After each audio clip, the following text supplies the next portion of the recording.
All right, for you folks that talk about putting a dump station for your RV, here I did one at the house.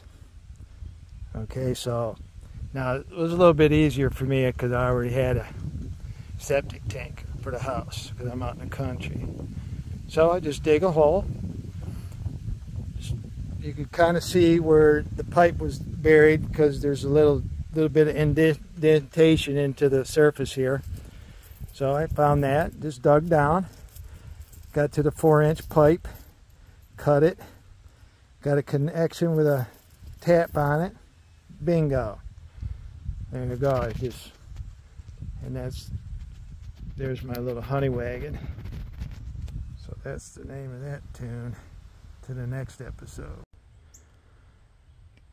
Okay, welcome to the next episode. Getting ready to cut it loose. There you go. See there? And you got your little vent here. It's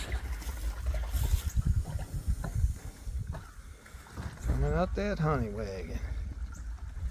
I got a 36-gallon one.